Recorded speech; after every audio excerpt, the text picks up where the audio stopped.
Hello guys, my name is Sarah. I'm a mindset mastery coach and a transformational hypnotherapist. In today's video, I'm going to talk to you about 10 things that your avoidant partner wish you knew. Okay, so this is coming from the perspective of an avoidant partner. I feel like this could kind of swing either way. Some of these are more DA leaning, some of these are more FA leaning, that's dismissive avoidant or fearful avoidant, but either way, I wanted to sort of group them into one video. If you'd like to work with me one-on-one, I do offer individualized coaching sessions, hypnotherapy sessions, or a blend of the two, and you can reach out to me. I have both an email in the description box below as well as a link to book your free discovery call. Okay, so let's get started, going right into today's topic. So this is, again, coming from the perspective of your avoidant partner. So this is for those of you who are still involved with an avoidant partner, or maybe are stepping away, or maybe are in some form of no communication, but who have questions about your situation.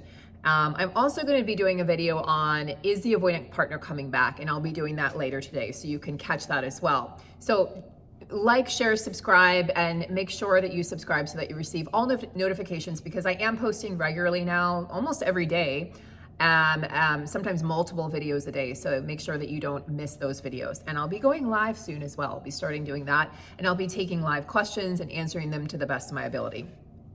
Okay, so number one, this is not the number one thing, but number one on the list of 10 things, the avoidant partner wish you knew. I'm not ignoring you on purpose. See, it's just that I auto-regulate, and I never learned how to co-regulate inside of a relationship with anybody else, not even my caretaker, not a friend, not a teacher, and definitely not inside of a romantic relationship. So when I get too overwhelmed emotionally, I have to be alone. So that may look like running, it may look like me working more, it may look like me just kind of ghosting you for a little while. I wish it wasn't like this, and it actually confuses me too. All I know is that I feel better once I have distance from you, and I know that when things feel too demanding or life gets too real, that the best thing that I can do for myself, and therefore for this relationship, is to really step back and take that time to myself. And then what happens is I will be able to eject myself from the relationship temporarily, and then when I come back, I will be emotionally regulated and a much better partner, and much more able to meet your needs.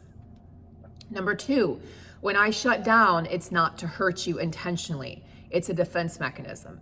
Now, I can just see the comments. Some of you are saying, no, that I don't buy into that, Sarah. There was definitely malice in this. I definitely feel like there were times where my avoidant partner did, avoid me on purpose and shut down on purpose. And I think that that could be the case if there were other factors involved, okay? And I don't want to get into those other factors. I'm not a psychologist or psychiatrist, but I do think that there are other things that could be at play there, where potentially an avoidant partner could also, yes, could be doing this on purpose. I think the majority of times, if we're just dealing with an avoidant partner, it's really not to hurt you guys. It's a defense mechanism. And again, all of these insecure attachments, as I've mentioned in my previous videos, I will always defend insecurely attached people. I'm a healing, fearful avoidant. Okay, I was married to a dismissive avoidant who sometimes leaned fearful avoidant, and I'm here to tell you that I have love for all of us, whether you're securely attached or insecurely attached. We are walking this path. And until you know and are actually cognitively and consciously aware, until it's brought into your consciousness, usually by a devastating loss for an avoidant, and anxious people tend to be kind of more aware, but however it's brought into your consciousness, it's brought to light for you, only then can you conquer your attachment style. Only then can you actually go into it with open eyes and understand why you've acted the way you've had in previous relationships, and why you're acting the way you are if you're in a current relationship. Is sometimes it takes something really devastating, especially for an avoidant type, to really understand. And here's what I want to say, and this will be like 11, because I'm going to add another one in that just came to mind that I feel is so important, because I have seen some negative comments both on my videos and in other people's social media accounts, is that the avoidant partner, they crave love just as deeply as anybody else. They may think they don't need it because they feel more comfortable auto-regulating, but deep down, their deepest truth and their deepest self would tell you, I absolutely do get lonely. I absolutely, once I've deactivated, once I've been able to take that time and step outside of the relationship and deactivate, and I'm no longer activated, I do miss that person, and I do wonder what they're doing, and I do wish I had been able to do things differently. Avoidants are really hard on themselves at the end of the day. They're very harsh on themselves. That's why sometimes they come off as critical or harsh to somebody else. So number 3, the lack of affection or intimacy I show you has nothing to do with how I feel about you, how attracted I am to you, how beautiful or handsome you are. It's about how I feel about myself. It's actually about my relationship with myself. And I don't even have that sense of intimacy with myself. So how could I be expected to give that to somebody else? Because I don't even know myself on an intimate level. In fact, I keep things superficial with myself. And so when somebody comes at me and is asking for this deeper level of commitment or intimacy, I'm saying, well, I am committed to you. I think honestly, avoidant partners typically do not cheat. I've seen videos where it says that they do. I think you'd have to be really pretty deeply leaning fearful avoidant or dismissive avoidant to do that. And in fact, I would almost argue that the fearful avoidant is more likely to cheat than the dismissive avoidant.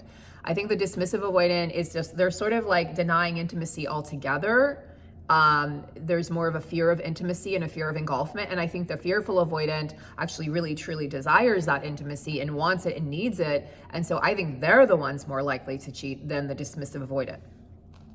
Number 4, love feels all-consuming for me, and it almost feels foreign because no one actually ever taught me about love. My needs might have been met and taken care of in certain ways in childhood, but that deep connection or love was never actually established, and therefore I don't actually know how to deeply connect with myself or with other people.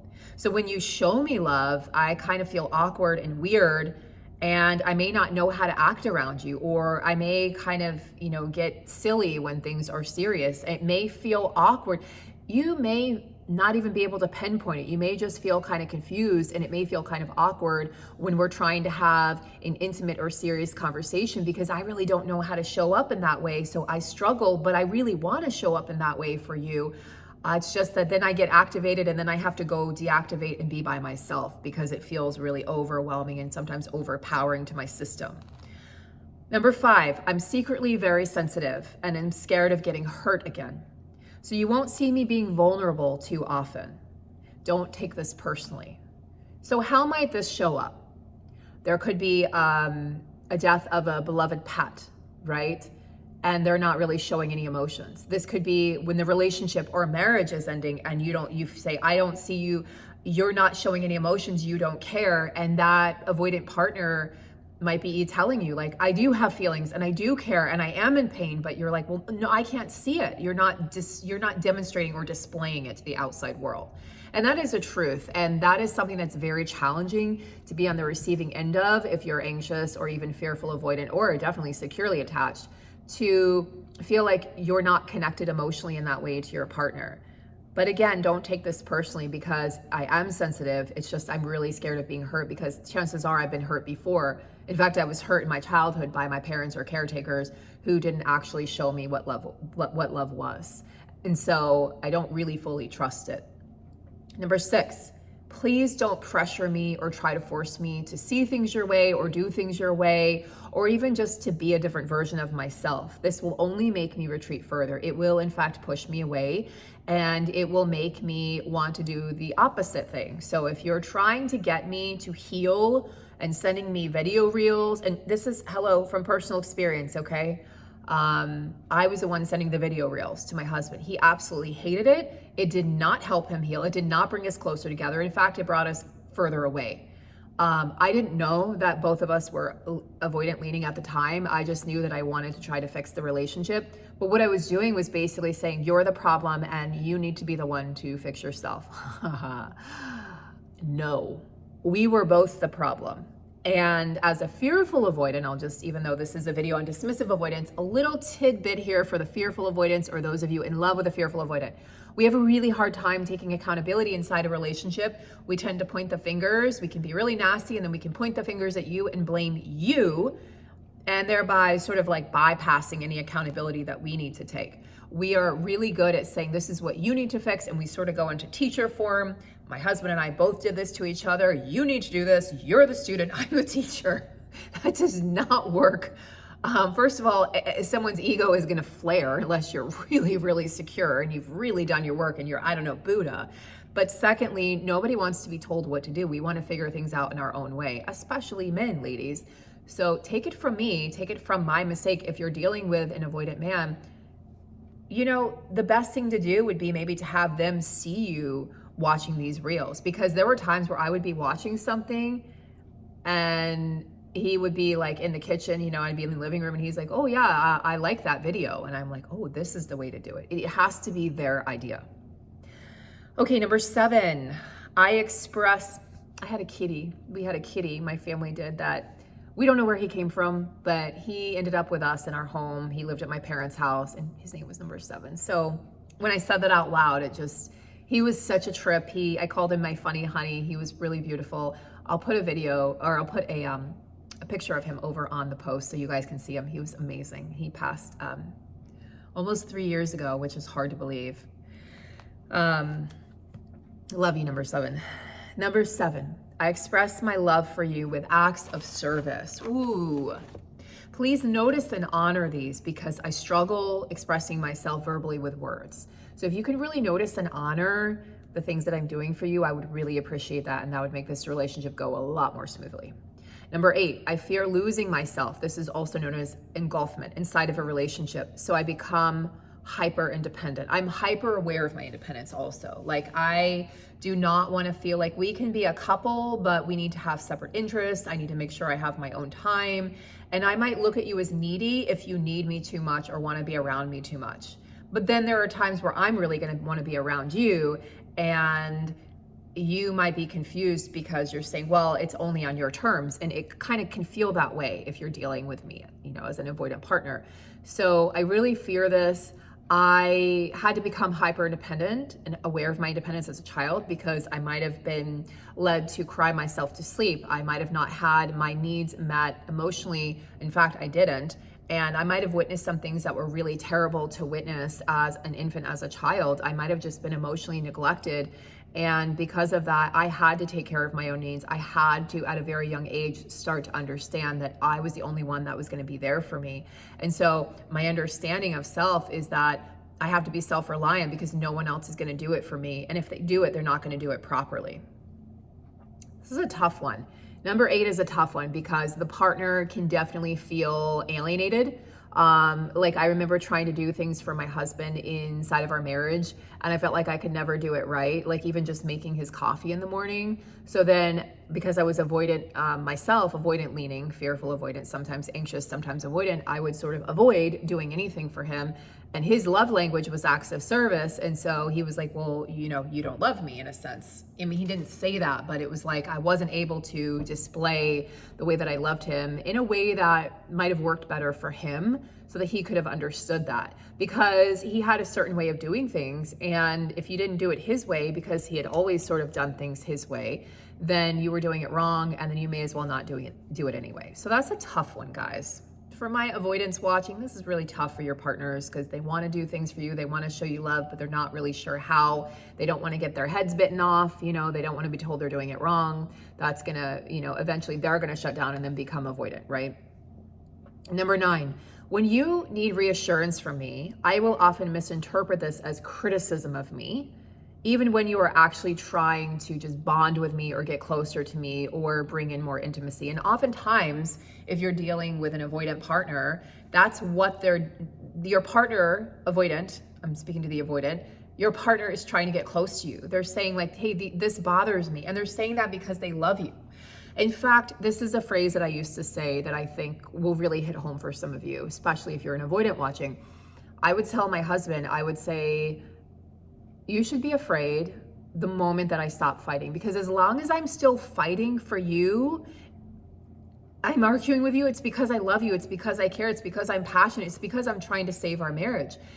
He had a really hard time seeing that. So for him, it was like, no, you're telling me I'm wrong and I'm not doing enough and I'm not enough. So that not enough wound would come out. That wound that I'm defective at my core would come out. That's, you know, the number one wound for the dismissive avoidant. And then for the fearful avoidant, they're fearing, being abandoned.